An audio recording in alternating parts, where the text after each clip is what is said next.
Salve peixeiros, com muita honra, sejam bem-vindos a mais um vídeo do canal SFC Raiz. Como sempre, agradeço de coração o número de inscritos na página, mas se estiver vendo pela primeira vez, desta força também, seja mais um membro para ajudar a desenvolver conteúdos deste espaço mais que 100% santista. Velo Clube 2, Santos 1. Já é a segunda derrota seguida do Alvinegro Praiano e desta vez diante do adversário que até o ano passado disputava a Série A2 de estadual contra a Portuguesa Santista. Conquistou o título na ocasião e merecidamente o acesso para a Série A1. E o segundo jogo, na qual o Santos tem o seu revés. Ainda é cedo para se criticar o trabalho do Pedro Caixinha? Bom, pois bem, da mesma forma que ele vem cobrando por reforços, significa que esse jogo ele também pode ser cobrado por alguns fundamentos que nós regredimos.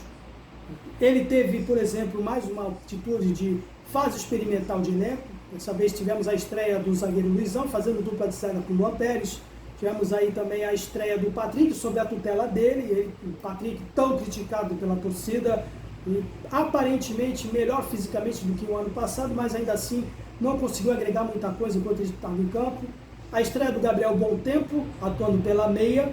Também a presença de Miguelito, atuando na etapa inicial, tal como aconteceu diante do Mirassol, e do lateral esquerdo Souza no lugar do Escobar. Bem, mas ainda assim nós tivemos uma dificuldade imensa de produzir efetivamente finalizações concretas e fazer valer a posse de bola de mais de 70% durante a etapa inicial. Continuamos sendo uma equipe totalmente travada na etapa mais importante do jogo, que é justamente a última bola, é justamente as assistências. Bolas longas de profundidade que não conseguem ser efetivas. Lançamentos pelas pontas que mais parecem recuos para o adversário. Ainda mais um adversário que povoou o meio campo com 4 jogadores, enquanto que aí nós tivemos aí, aparentemente, um 4-3-3. Então, com um meio de campo inicialmente com o próprio Bom Tempo, Thomas Rincon e João Schmidt. E depois Diego Pituca entrou na fase complementar. A equipe teve aí pelo menos 2 finalizações, né, no início da partida, uma com o Miguelito e outra com o centroavante já titular de 17 anos, Lucas Meireles, com uma bola parada na trave. Fora isso, o que mais que o Santos produziu? Absolutamente nada. Mais uma equipe desarmando. Em termos de saída de bola, em comparação com o ano passado, teve sim um progresso, consegue sair um pouquinho melhor do que foi a equipe comandada por Fábio Carille. Entretanto, pecou fatalmente naquilo que acho que é inaceitável da parte de um treinador, mesmo ele vindo de paraquedas e conhecendo o elenco. Aquilo que poderia, estava bem e acabou sendo pior com ele no comando. São a consistência defensiva nas bolas aéreas. Já são 4 gols, 2 no único jogo, como esse, que a equipe toma de bolas cruzadas na área.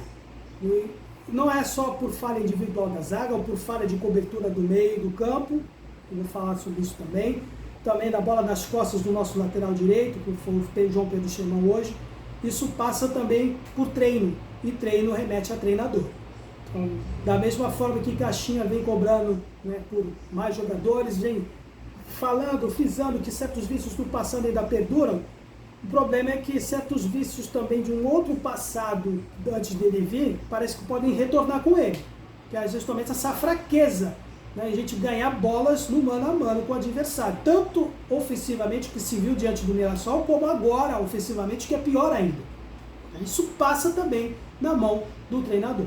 Bem, fora isso, também tivemos o quê no segundo tempo? Absolutamente nada que o Santos produziu, além do gol de honra que surgiu de uma falha individual do goleiro adversário, uma sobra do Léo Godoy, mais uma ocasião na qual o Caixinha repetiu a estratégia de colocar um lateral direito improvisado na ponta.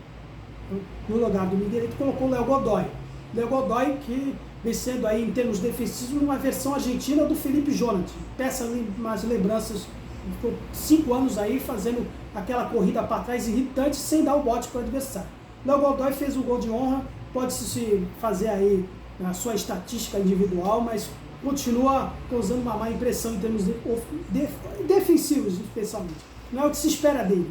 Então, Tiquinho Soares estreou hoje, mas visivelmente fora de forma e visivelmente fora de ritmo, e que também agora vai demonstrar ter uma dificuldade imensa diante do meia de campo que não consegue produzir, não consegue tocar a bola para o centroavante. Lucas Meireles sem pai nem mãe. Agora, pode dizer que ele está correndo errado, ele não anda né? Ninguém acha o centroavante desse time do Santos, é impressionante. Desde os tempos do Marcos Leonardo, passando por Rui Furque, passando por Leandro Silva, e mais uma vez o Lucas Meirelles está sendo vítima disso. O que a diretoria investiu em zagueiros, investiu em laterais, não investiu em posições concretas de fato, que é o meio. Fazer sombra, por exemplo, o Thomas Ginkgo, que acabou, parece que, sendo o homem de confiança do Pedro Caixinha. Me desculpe aqui aqueles que até admiram um futebol razoável para bom do Rincon, mas não dá para aceitar um jogador de quase 39 anos jogar como titular de uma equipe que precisa do DNA ofensivo, precisa de uma intensidade tão propalada pelo próprio Caixinha, depender dele, de bolas alçadas, de bolas de profundidade, que ele errou na sua maioria das vezes. Ele foi o mais acionado do meio, com toques de bola pelos verticais e tentando fazer lançamentos pelas pontas. A maioria das vezes ele errou.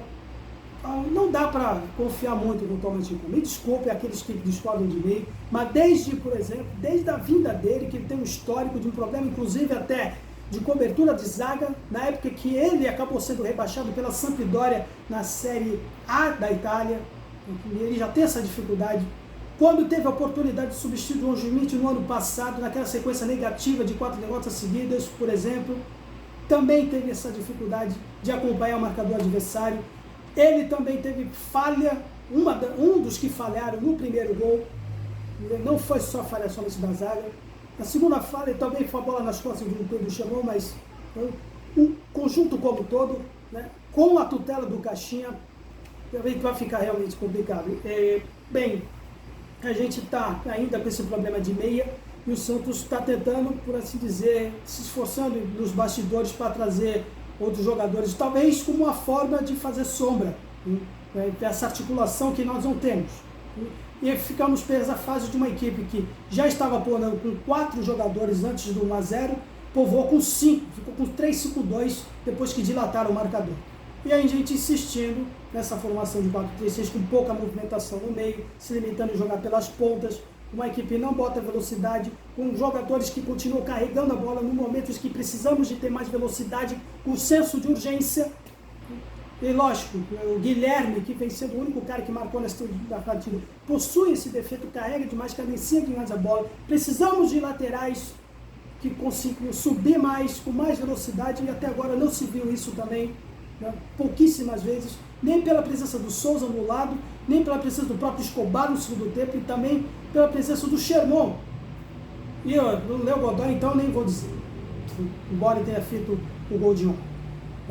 Então, para a próxima partida diante do São Bernardo e nos bastidores, eu estou torcendo muito para que o Pedro Caixinha dê certo, que com os reforços que podem vir, para que a gente não tenha caído, conforme ele próprio disse, cair no mesmo vício do passado, por exemplo, que de depender de certos cafajestes mercenários como esse Soteldo.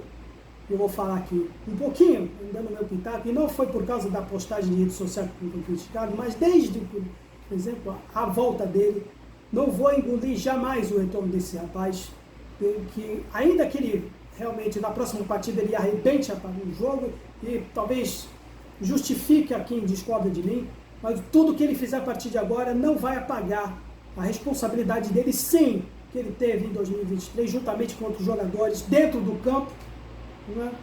Da mesma forma que foi cobrado Marcelo Fernandes, foi cobrado Alexandre Galo pelo rebaixamento, ainda algumas pecinhas dentro do campo que voltaram e parece que ainda tem certa moral com a torcida, como o Baixinho, que, para quem não se lembra, né, do ano de nossas tragédias, logo no início da temporada, o hotel de Atibaia, na concentração, ainda com o Odair Hellmann, ele teve a primazia de voltar bêbado no hotel de Atibaia, no momento que justamente foi colocado uma situação para ficar longe do CTI, longe de certos vícios, que o cidadão faz, vai lá com a cara cheia no hotel de Atibaia no início de temporada. E aí o que se viu depois, um treinador que ficou passando pano para um cara desse, que entende de comprometimento profissional, né?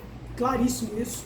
Eu dei mencionar, por exemplo, que no mesmo dia que a torcida subiu a serra para cobrar Lucas Pires e Natan no aniversário do Rodrigo, ele apareceu e acabou chegando atrasado.